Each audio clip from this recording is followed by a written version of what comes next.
প্ৰাথমিক বিদ্যালয়ৰ সোণালী জয়ন্তীৰ এই মহেন্দ্ৰক্ষণত উপস্থিত থকা সমূহ বয়োজ্যেষ্ঠ আৰু ২ নং মহমাৰী গাঁৱৰ সমূহ ৰাইজক মই মোৰ শ্ৰদ্ধা আৰু প্ৰণাম জনাইছোঁ। আজি ৰূপজ্যোতি প্ৰাথমিক বিদ্যালয়ৰ সোণালী জয়ন্তীৰ প্ৰথম দিনৰ কাৰ্যসূচীত আমি এটা মন লৈছিলোঁ যে আমাৰ কণ মাইনা মাইনীসকলক লৈ মানে আমাৰ ছাত্ৰ ছাত্ৰীসকলক লৈ এখন আলেখ্য প্ৰস্তুত কৰোঁ আৰু সেই মৰ্মে আমাৰ যেহেতু একেবাৰে সময় কম, আমাৰ পৰীক্ষা চলি আছে, তাৰ মাজতে চেগা চুৰুকাকৈ আমি এখন আলেখ্য প্ৰস্তুত কৰিছিলোঁ আৰু আলেখ্যখনৰ নাম দিছিলোঁ কাব্যিকতাৰ দলিচাত স্পন্দিত আমি।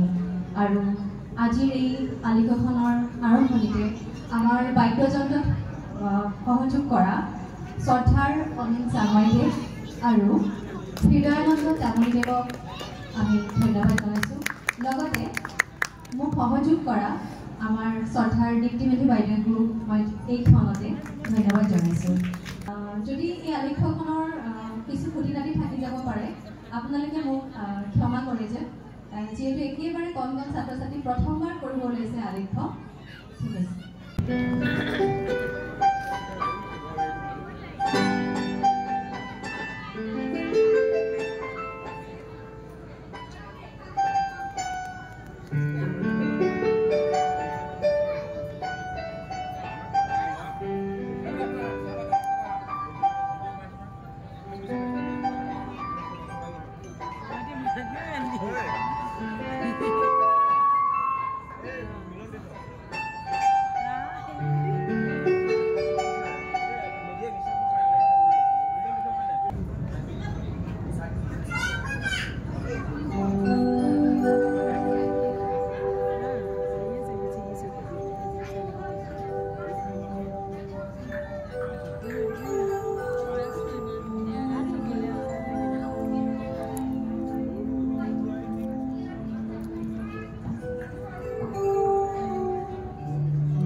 আবৃত্তি হ'ল চৌহস্তি কলাৰ এক অন্যতম কলা। প্ৰাচীন কালৰ পৰাই আবৃত্তিয়ে জনজীৱনত এক বিশেষ ভূমিকা পালন কৰি আহিছে। প্ৰাচীন কালত কোনো লিখিত ব্যৱস্থা নথকাৰ বাবে গুৰুসকলে বেদ উপনিষদৰ শ্লোকসমূহ মুখে মুখে শিষ্যসকলক শুনাইছিল আৰু শিষ্যসকলেও সেইবোৰ শুনি শুনি আয়ত্ত কৰি আবৃত্তিৰ মাধ্যমেৰে জনমানসত প্ৰতিষ্ঠা কৰিবলৈ চেষ্টা কৰিছিল। তেনে এটি আবৃত্তিৰ শ্লোকেৰে আজিও আৰম্ভ কৰিব লৈছোঁ আমাৰ আবৃত্তিৰ আলেখ্য।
অতীতত আবৃত্তি আছিল এক ধৰ্ম প্ৰচাৰৰ আহিলা।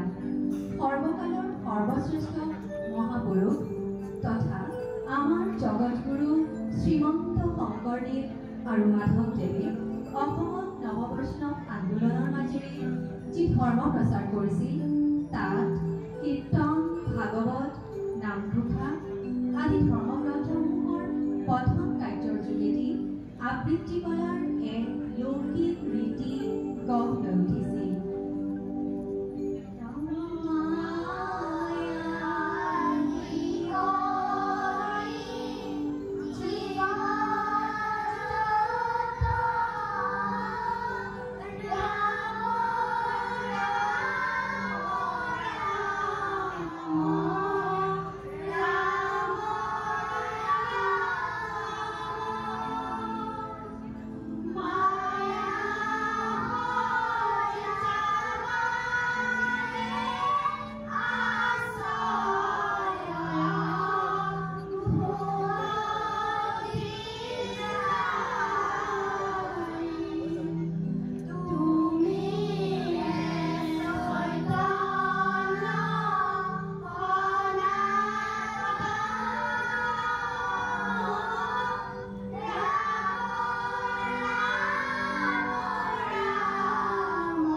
বিভিন্ন অনুষ্ঠান প্ৰতিষ্ঠানত আবৃত্তিৰ মাধ্যমেৰে জনসাধাৰণৰ চিন্তা চেতনা জাগ্ৰত কৰাৰ প্ৰচেষ্টা চলি আহিছে।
লোককবিতা হৈছে অসমীয়া সমাজ জীৱনৰ এক অন্যতম অলংকাৰ।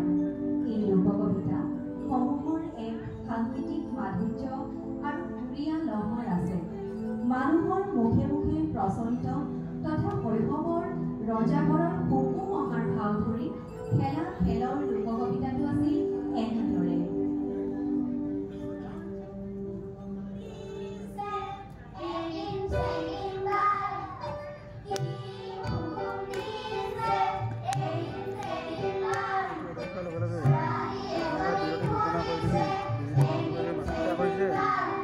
ৰাতি এৰাই গ'লে চাব নোৱাৰিম। 20 মিনিটৰ বুলি ক'লোঁ। কিমান 20 মিনিট নহয় এৰাই হ'লে এলাউন্স কৰি দিবি, আমি জেনেৰেটক কৰি দিম।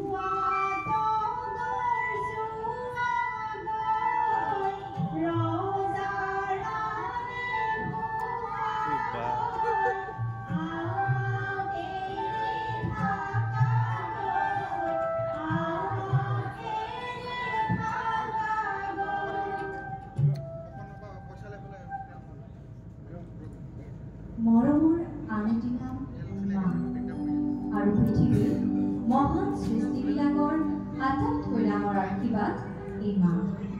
মায়ে বুজাব নোৱাৰা আবেগ, বুজাব নোৱাৰা অনুভূতি।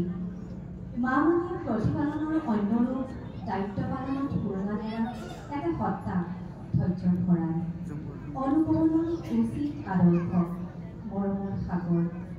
শৈশৱতে আমাক টোপনি নিয়াবলৈ নিচুকনি গীত গাইছিল আমাৰ মায়ে।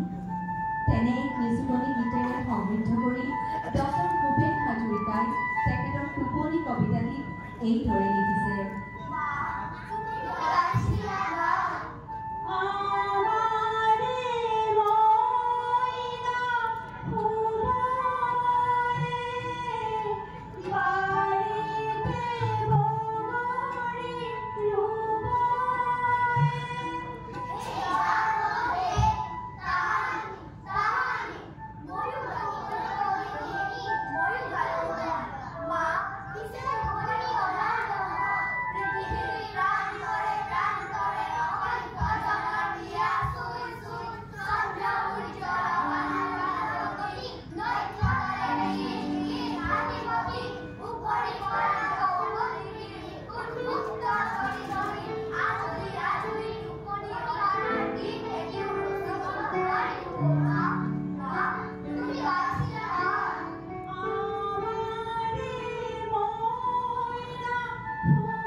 লাগিলে হয় ভাল মই ভাল লগা